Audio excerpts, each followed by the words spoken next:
Spent years rejecting my stepmom and stepsister after my dad remarried when I was 8. Moved out at 18 and kept my distance for 6 years. Let me start from the beginning. I'm 24 now, but this story really starts when I was 6 years old. That's when my parents got divorced, and honestly, it was probably the best thing that could have happened. My mom was, well, let's just say she wasn't winning any parenting awards. Abusive doesn't even begin to cover it. The day she walked out of our lives was the last day I saw her, and I've never looked back. My dad did his best as a single parent for 2 years. He worked double shifts, learned to braid hair, poorly, and somehow managed to keep us fed and housed.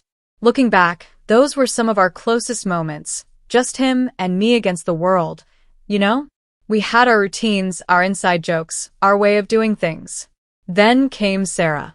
Dad remarried when I was 8. Sarah seemed nice enough. She was kind, patient with my dad, and clearly loved him.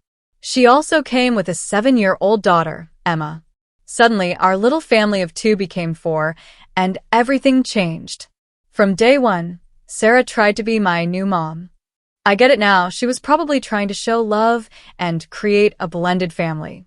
But at 8 years old, after everything I'd been through with my biological mother, the last thing I wanted was someone trying to replace the role that had caused me so much pain.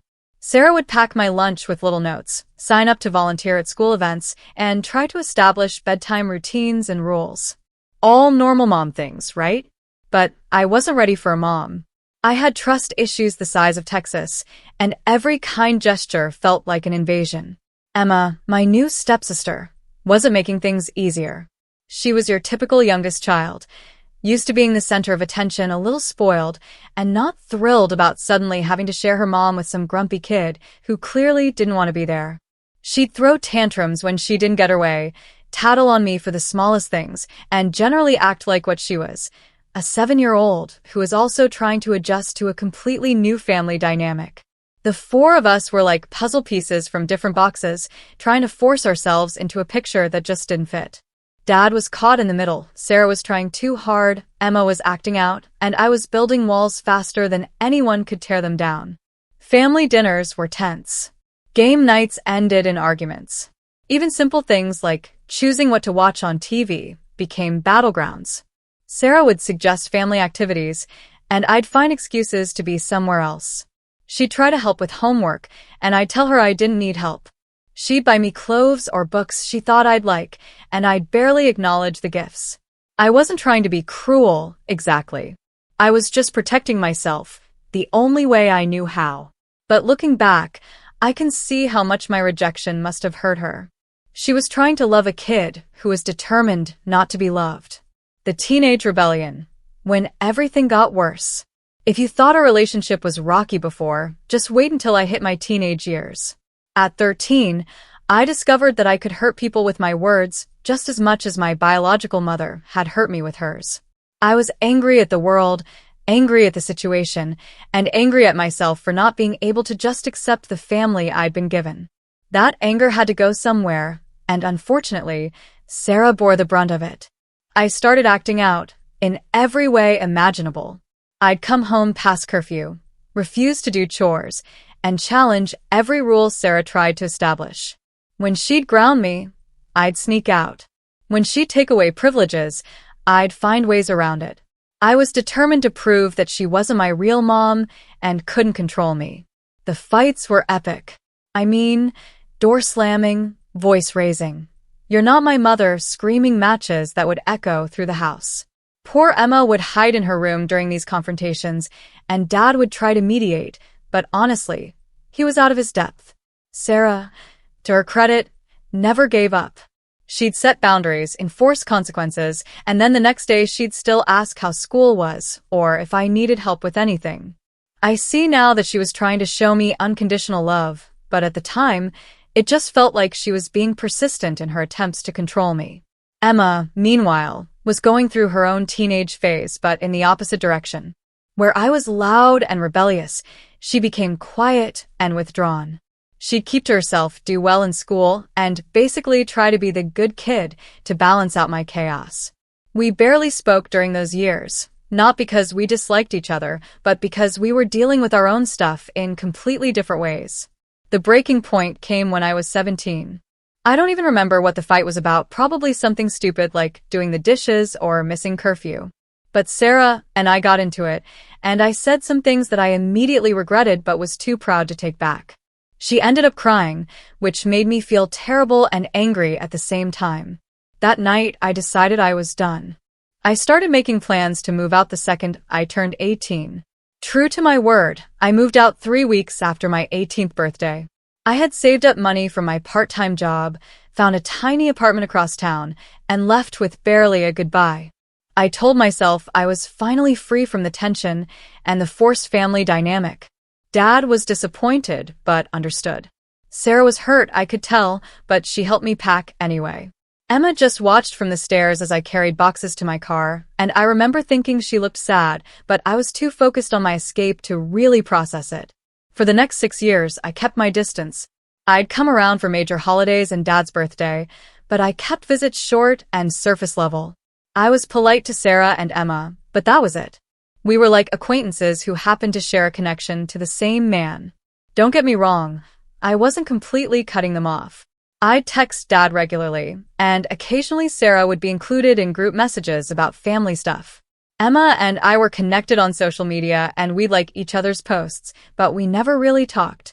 I told myself I was better off without the drama. I had my own life, my own friends, my own routine. I was proving that I didn't need them. But deep down, there was always this nagging feeling that I was missing something. When friends would talk about their families, even their complicated relationships with stepparents or siblings, I felt like I was on the outside looking in. I had chosen independence over connection, and most days that felt like the right choice. Most days. Then came the call that shattered my world. It was a Tuesday morning in September. I was getting ready for work when my phone rang. Dad's name on the screen made me smile. We usually talked on weekends, so a Tuesday call was unusual, but not alarming. "Hey Dad, what's up?" But it wasn't Dad. It was Sarah, and her voice was shaking. "Hi, honey. I need to tell you something about your father." The world stopped. I knew from her tone that whatever came next was going to change everything. He's been having some symptoms for a few weeks now. Fatigue, weight loss, some pain. We finally convinced him to see a doctor yesterday and... Her voice broke. "They found masses in his lungs and liver. It's cancer and it's advanced." I don't remember sitting down, but I must have, because suddenly I was on my kitchen floor, staring at the ceiling, trying to process what she'd just said. "How advanced?" I managed to ask. "Stage 4. They're saying maybe 6 months if the treatment works. Maybe less if it doesn't." 6 months. My dad, who had raised me, protected me, loved me unconditionally through all my teenage bullshit and adult stubbornness, had maybe 6 months left. Can I talk to him?" "Of course." "He wanted me to call you first because he wasn't sure how to say it, but he's right here." When Dad got on the phone, his voice sounded smaller somehow. Tired. But he was trying to be strong for me, the way he always had. "Hey kiddo. So, I guess you heard the news." "Dad." I started crying and couldn't stop. "Hey, none of that. We're going to fight this thing, okay? And I need you to be strong for me." But I couldn't be strong. Not yet. I took the rest of the week off work and spent it in a haze of disbelief and grief and regret. Regret for all the time I'd wasted staying away. Regret for all the walls I'd built.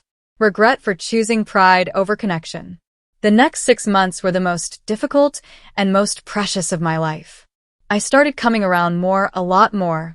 At first, it was awkward. Sarah and Emma were surprised by my sudden increased presence, and I think they were worried I was only there out of obligation. But gradually something shifted. I started seeing Sarah differently. When Dad was having a bad day from chemo, Sarah would be right there with ginger ale and crackers, adjusting pillows and just sitting with him. She'd research new treatment options, organize his medications, and somehow keep a brave face while I could see the fear in her eyes. She never complained, never made it about herself. She just loved him, completely and selflessly. Watching her during those months, I started to understand what Dad had seen in her all those years ago. Emma surprised me too. She'd come home from college every weekend, and instead of going out with friends, she'd spend hours just talking to Dad about everything and nothing. She'd bring her homework to his room and study while he napped, just so he wouldn't be alone. One afternoon, I walked in on Emma crying quietly in the kitchen while making Dad's favorite soup. When she saw me, she wiped her eyes quickly and apologized for being emotional. "You don't have to apologize for caring about him," I told her. "He's lucky to have you." It was the first real conversation we'd had in years, and it opened the door for more. Slowly, I started staying for dinner after my visits. Then I started helping with Dad's care, driving him to appointments, picking up prescriptions, researching treatment centers. Sarah and I fell into a rhythm of tag-teaming his needs, and for the first time, we felt like we were on the same team. Dad noticed the change. One day, when it was just the two of us, he smiled and said, "You know what makes me happiest about all this?" "What, Dad?" "Seeing my girls finally acting like family." His girls. Plural. Including Sarah and Emma. I realized he was right. They weren't trying to replace anything or force anything anymore. They were just there, present, caring. Family. Dad passed away on a cold February morning. I was holding one hand, Sarah was holding the other, and Emma was curled up at the foot of his bed. He went peacefully, surrounded by the people who loved him most. The grief was overwhelming. I felt like I was drowning in it. But Sarah and Emma were drowning too, and somehow, being in it together made it bearable. The funeral planning was surreal. I expected to have to handle everything myself, but Sarah had already started making arrangements. She knew all of Dad's wishes, had been in touch with the funeral home, and had organized everything with the kind of attention to detail that comes from truly knowing and loving someone. But here's what really got me.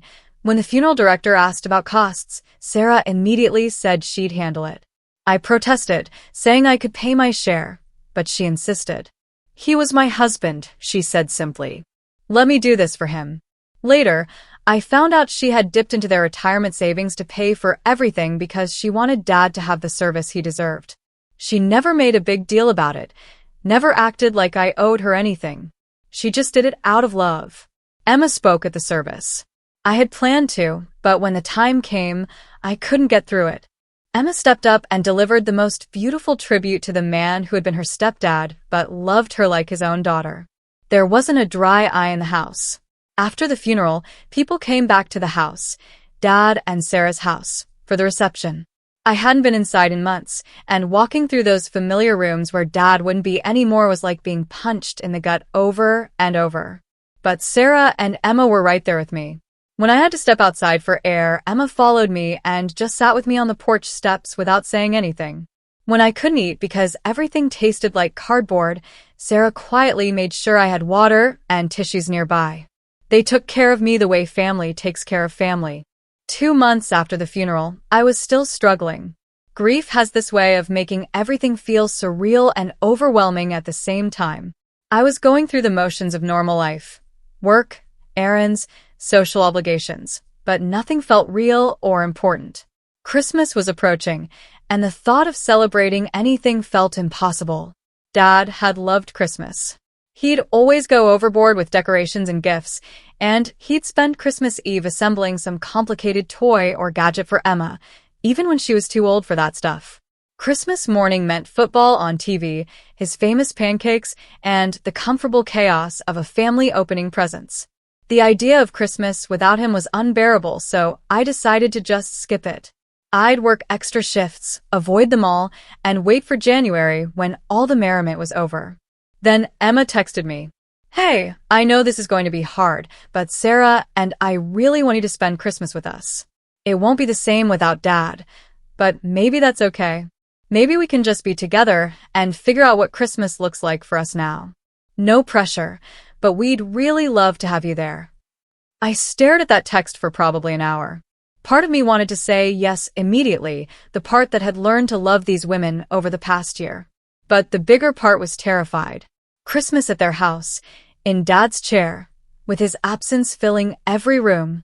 I didn't know if I could handle that. I texted back, I might be able to stop by for a little while. It was a cop-out response, and we all knew it. But Emma replied with a simple, "That would mean everything to us," and left it at that. No pressure, no guilt trip. Just an open invitation. I spent the next week going back and forth. I'd decide to go, then chicken out. I'd make alternative plans, then cancel them. I was a mess of indecision and anxiety. The night before Christmas Eve, I called my best friend Marcus to talk through it. "Look," he said after listening to me waffle for 20 minutes, "what's the worst thing that happens if you go? I have a breakdown in front of people who are already dealing with their own grief." "Okay, and what's the worst thing that happens if you don't go?" I don't know. I spend Christmas alone, I guess." "And how does that sound?" "Terrible," I admitted. Right. So go. "If you need to leave, leave. But at least try. These people love you and you love them. Don't let fear rob you of that connection." He was right, of course. But knowing what you should do and actually doing it are two very different things. Christmas Eve morning, I woke up with that familiar knot of anxiety in my stomach. I still hadn't committed to going, but I found myself getting dressed anyway. Nice jeans, the sweater Dad had bought me last year, boots that could handle the snow that had started falling overnight. I wrapped the gifts I'd bought weeks ago but hadn't been sure I'd actually give, a nice scarf for Sarah, a book I thought Emma would like, and a framed photo of Dad from last summer when he'd been feeling good. Looking at his face in that picture, smiling and tan and alive, I started crying again. The drive to their house felt like it took forever and no time at all. I must have pulled over twice to give myself pep talks. "You can do this. Just a few hours. They're your family." That word, family, still felt strange in relation to Sarah and Emma, but less strange than it used to. I parked in the driveway and sat in my car for probably 10 minutes, looking at the house. It looked exactly the same as it always had, wreaths on the windows, lights along the roofline, the big pine tree visible through the living room window. But I knew everything was different inside. Finally, I grabbed the gifts and walked to the front door. Before I could knock, it opened. Emma must have been watching for me. "You came," she said, and her smile was so bright and genuine that I felt some of my anxiety ease. "Yeah, well, I figured I should probably show up for Christmas," I said, trying to keep it light. Sarah peered behind Emma, and I could see she'd been crying recently, but she was smiling too. Come in. It's freezing out there."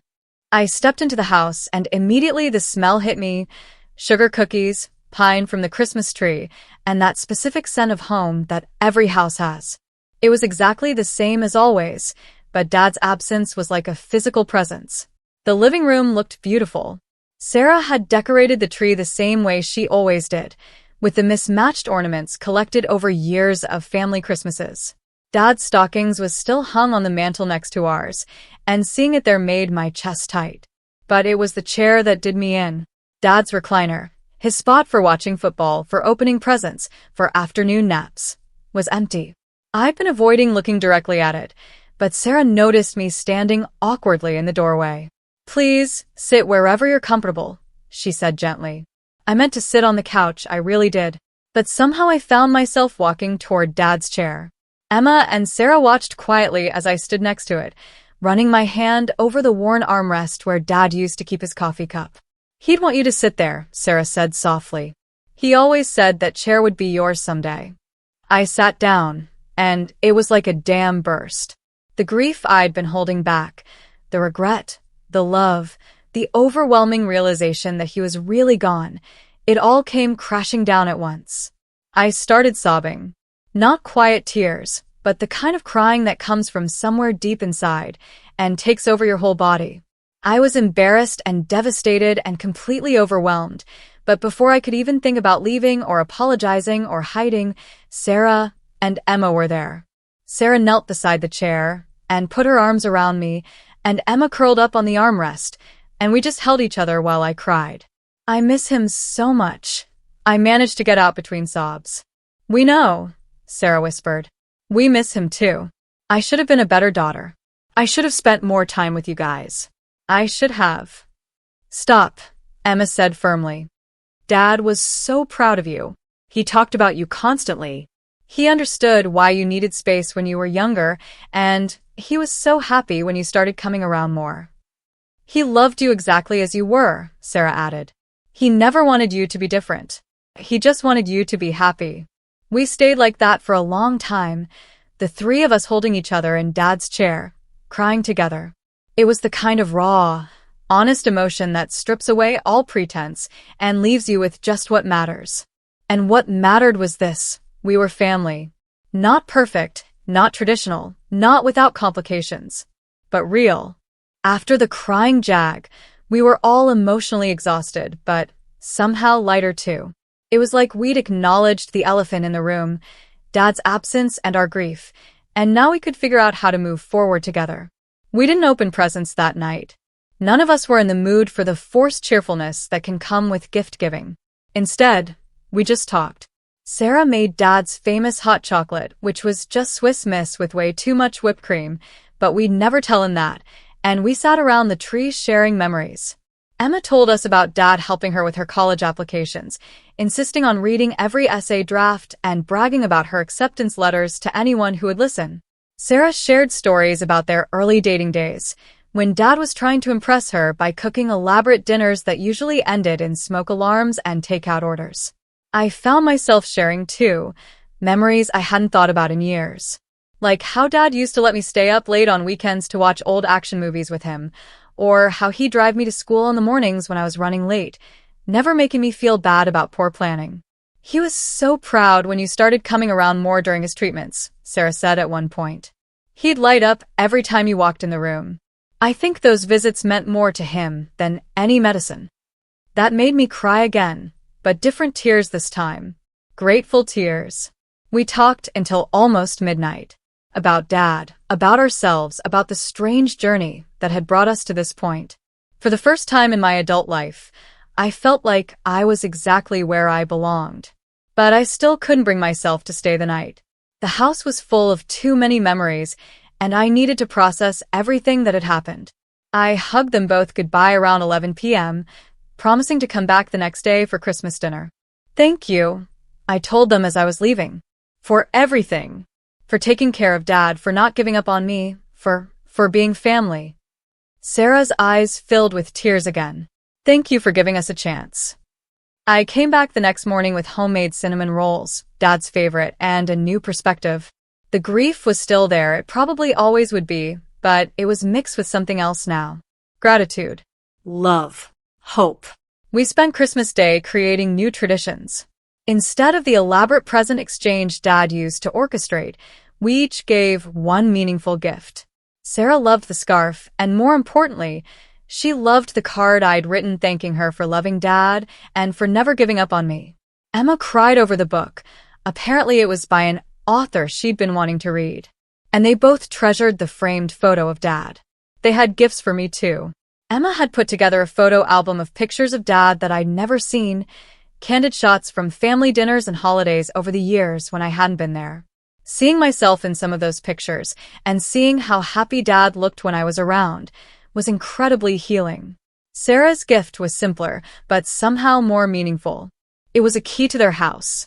This is your home too, she said simply. It always has been, even when you weren't ready to see it that way. We spent the afternoon cooking together, sharing stories, and watching football, Dad's tradition. When his favorite team scored a touchdown, we all looked at his empty chair and said, "Nice one, Dad," at the same time, which made us laugh and cry simultaneously. By evening, I felt like I understood what family really meant. It's not about being perfect or never fighting or even being blood-related. It's about showing up for each other, especially when it's hard. It's about forgiveness and second chances and choosing love over pride. That was 3 months ago. And everything has changed. Emma and I text almost every day now. Just little things, funny memes, updates about work or school, random thoughts. She's home from college more often, and when she is, we actually hang out. Not because we have to, but because we want to. I call Sarah a couple times a week, and she calls me too. We talk about everything, work stress, dating, yes. We've reached the point where I tell her about my dating life. TV shows, memories of Dad. She gives good advice, and she listens without judgment. But more than that, I've realized what Dad meant when he called us his girls. Sarah didn't just marry my father. She became part of our family story. Emma didn't just become my stepsister. She became my sister, period. And I didn't just gain a stepfamily. I gained the family I'd been too scared and stubborn to accept before. Last week, Sarah called me crying because she'd gotten a job promotion that she was excited about but felt guilty celebrating because Dad wasn't there to share it with her. I drove over immediately, and we opened a bottle of wine and toasted Dad and her new position. It felt like exactly what he would have wanted us to do. 2 weeks ago, Emma had boy trouble and called me at midnight to vent. I listened, gave her completely unsolicited advice, and told her I'd beat up the guy if she wanted me to. She laughed and said that was the most big sister thing I'd ever said to her. She was right. I've been thinking a lot about why it took so long for me to accept Sarah and Emma as family, and why losing Dad was what finally opened my heart to them. I think part of it was that I'd been hurt so badly by my biological mother that I'd built walls around the very concept of mother and family.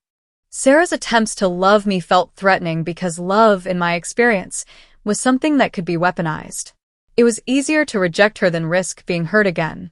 And with Emma, I think I was jealous of how easily she fit into the new family dynamic. She didn't have the baggage I had. She didn't have to unlearn toxic patterns or overcome trust issues. She just got to be a normal kid with a normal family, and that felt unfair to my traumatized 8-year-old brain. But losing Dad forced me to confront what really mattered. All those years I spent keeping my distance, all those holidays I missed, all those opportunities for connection I let slip by, none of it mattered in the end. What mattered was that Sarah and Emma loved Dad, and they loved me, and I loved them back even when I was too scared to admit it. Grief has a way of stripping away everything that doesn't matter and leaving you with what's essential. And what's essential is love, connection, and showing up for each other. I also realized that Sarah never stopped trying, even when I made it clear I didn't want her to be my mother. She kept showing up, kept caring, kept leaving the door open for a relationship when I was ready. That kind of persistent, unconditional love is rare, and I'm incredibly grateful for it. Emma, too, never held grudges. Even when I was awful to her as kids, even when I ignored her as teenagers, even when I kept my distance as adults, she welcomed me back with open arms when I was finally ready to be a sister.